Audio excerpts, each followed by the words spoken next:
Gi-hire na ko aron mangupra si kumpare. Apan akong asawa ang iyahang gilugit.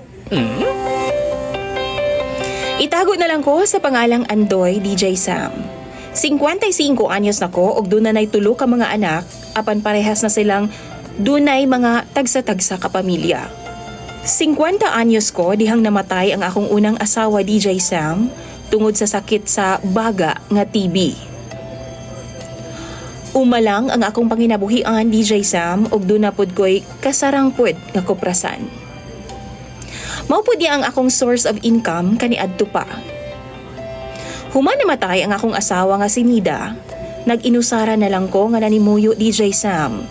Hinungdan nga dihang naila-ila nako si Edna, ang akong ikaduhang asawa. Usa ka tuig gikan nga mipanaw ang akong asawa, DJ Sam. Ako dayon siyang gipanguyaban.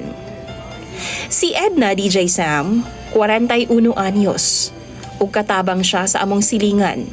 Usa pod siya ka single mom. Usa ka bulan sab kong nanguyab niya, ug happy kaayo ko dihang gisugot ko niya, DJ Sam. Kay gimingawa na jud ko sa akong nag-inusarang kinabuhi. Tuod man, igo na abtan og usa ka tuig ang among relasyon. Nagpakasal sab mi sa among barangay. Malipayon kaayo ko, DJ Sam. Kay wa na ko mag-inusara pa sa kinabuhi. Nanasab ko'y kagakos og magpainit sa mabugnawong panahon. Bisan pa man, wa magustuhan sa akong mga anak si Edna og ingon man usab ako ngadto sa iyang anak, wa na makababag pa. Nagmalipayon og malinawon ang among kinabuhi sa unang duha ka tuig sa among panag-uban. Simple lang manggod si Edna, DJ Sam. Sanay kaayo siya sa trabahong bukid. Sanay siya sa panguma. Gani, masaligan kaay nako siya sa pagpangupras. Sanggi sa mais ug ani sa among saging. Siya na ang nagtimon sa mga tao nga gi-hire namo nga motabang. Usa ka beses, niadtong milabayng tuig, DJ Sam, nangadto mi ni Edna sa among bukid. Kay lagi, schedule na namo sa pagpangupras. Kauban namo ang akong kumpare ato nga time, kay siya man jud nang nagasaka sa among mga kalubihan. Maupay pag-abot namo dito sa bukid, DJ Sam, gisugo ko ni Edna nga mopauli una daw sa among bay, kay nahibilin daw ang among lungagonon nga bugas para paniudto. Pag naamanggod mi sa bukid, didto na gid pud mi nagaluto. Mao to, mipauli una ako sa mua mga 30 minuto sab nga baklayon. Apan sa tunga-tunga sa akong pagbaklay, DJ Sam, nibalik ko. Kay nakalimot di ay ko nga naa sa akong asawa ang susi. Naa sa iyahang bag. Og di ko makasud sa among bay kung wa to. Mga pila ka metros, DJ Sam, doon ako'y nadunggan nga palak-palak nga anaa sa tunga sa kakawan. Sabayan pa og hinay-hinay nga ungol. Naghinay-hinay kog duol, DJ Sam, aron nga makita nako kung unsa to. Pagtuon nako nga baboy ihalas nga dunay gikaon. Og jackpot kaayo. Kay doon na nami masud-an og paniudto kung ugaling man. Dagan man gud ihala sa amo, DJ Sam, kay syempre kalatian pa man gud ang amo ang bukid. Giandam na nako ang akong sundang og akong gitan-aw. Nangita na pod kog pamuspos, DJ Sam. Apan dili ihalas ang akong naabtan. Pero duha ka mga dagkong baboy. Duha ka dagkong baboy, DJ Sam, nga hubo pareho ang pangbaba nga parte sa ilang lawas.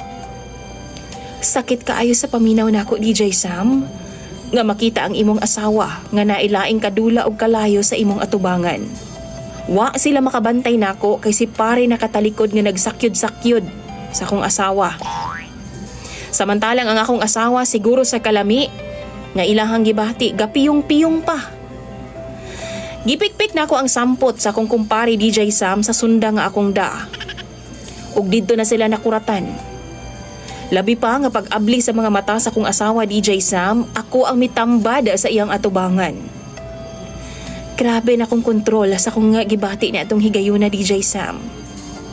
Giihapan ako sila og kalima aron mutaka sa akong atubangan. Kay basin og dili ko makapugong sa akong kaugalingon. Tuod man naglumbaan ay silag panagan bitbit sa ilang mga sinina, DJ Sam.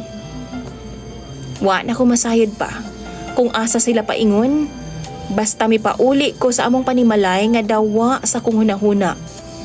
Mura kong naglutaw sa hangin, DJ Sam.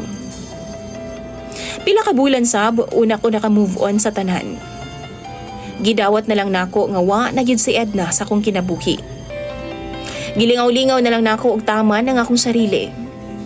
Apan niadtong milabayng adlaw lang, nagtawag si Edna nako og nangayo og pasaylo. Naghilak og nangayo og second chance. Iapod giingon nga buntis daw siya og ako daw ang amahan. Ginaisip lang nako, sigurado ba gid siya nga ako ang amahan? Kay murag nag-uban man silang duha ni pare. Pero nganong ako man ang iyang pasanginlan. Tanaw ninyo na ay kamatuuran ang sulti ni Edna nako. Ingon pa siya, wa daw sila mag-uban ni pare. Pero, sukad nako sila nasakpan nga nagtariki sa kakawan, DJ Sam. Wa naman po mi pauli si pare sa iyang pamilya. Sige gihapon og contact si Edna nako, DJ Sam. O gipamugos niya nga ako agyod ang iyang gibuntis. Unsa man kahay-angay na kong buhato, no? Naglibog ko. Palihog tambagi ko ninyo, mga followers ni DJ Sam.